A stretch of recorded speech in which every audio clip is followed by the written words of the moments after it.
Welcome back to the new Sentinel, everyone.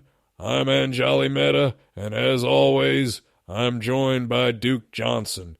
Today, we're diving into the latest twists in U.S. military aid to Ukraine. Duke, I feel like every week there's a new headline. First, the June 30th pause on arms deliveries, and then just a week later, the White House says, actually, we're resuming shipments, including those Patriot missile systems.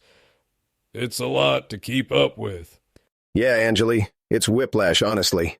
1 minute, the Ukrainians are counting on those Patriots to keep the skies clear. Next minute, the tap's off. Reminds me of a time in Afghanistan. Supply chain just dried up overnight. We were waiting on a shipment of comms gear, and suddenly, nothing. Whole op had to be reworked. I mean, you can plan all you want, but when the gear stops, you're stuck. That's what Ukraine's dealing with right now. That's a great point. And the official line from the Pentagon was that this was just a standard review. They said it wasn't just about Ukraine, but all U.S. military aid worldwide. But Duke, do you buy that? Or do you think there's more going on behind the scenes? Look, I get the need for reviews, but let's be real. This was about priorities. The administration's got to balance what's going out the door with what we need at home. You can't just keep sending out Patriots and expect the cupboard to stay full. And you know, when the president says, we can't give weapons to everybody all around the world, that's not just a talking point. That's reality. But man, for Ukraine, that pause had to feel like the rug got pulled out from under them. Absolutely. And then, just days later, President Trump confirms at that dinner with Netanyahu that the U.S. is sending more weapons after all. It's like, we have to. They have to be able to defend themselves. So, the message to Ukraine is, hang tight, we're back on track. But that uncertainty, even for a week, can really shake a country's defense posture. Yeah, and it's not just about the hardware, it's about trust. If you're on the ground in Ukraine, you're wondering if the next shipment's going to show up or not. That kind of doubt can mess with morale, planning, everything. I've seen it firsthand. It's a tough spot to be in. And that brings us to the bigger question. Can the U.S. even keep up with all these demands? Dan Caldwell, who used to advise the Secretary of Defense, wrote that it'll take years for the defense industry to replace what's already been sent to Ukraine. And with rising threats in places like Taiwan, there's this real anxiety about running out of munitions. Duke, how worried should we be? We should be plenty worried, Anjali. I mean, you can't fight a two-front war with an empty magazine. Caldwell's right. If you send a Patriot battery to Ukraine, that's one less for Taiwan, or for us if things go sideways. Elbridge KBY, the new Pentagon policy chief, he's been hammering this point too.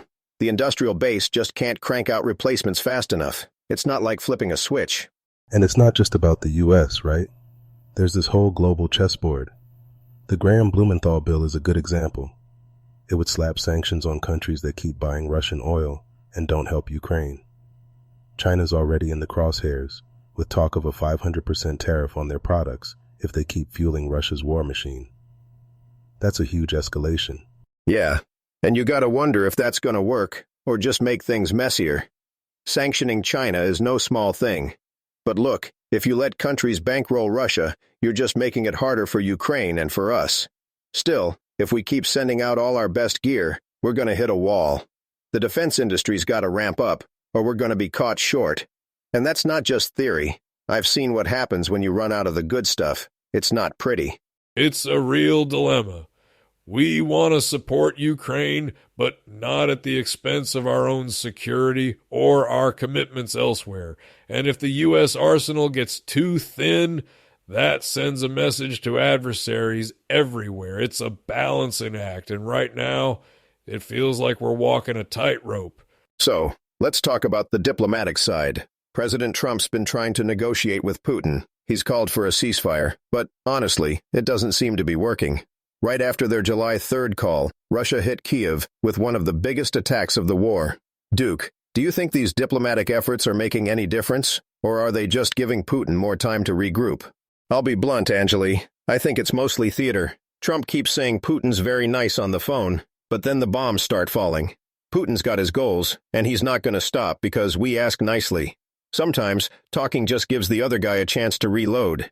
I mean, I get the need for diplomacy, but you gotta back it up with real leverage. Otherwise, you're just spinning your wheels. Yeah, and the human cost is staggering.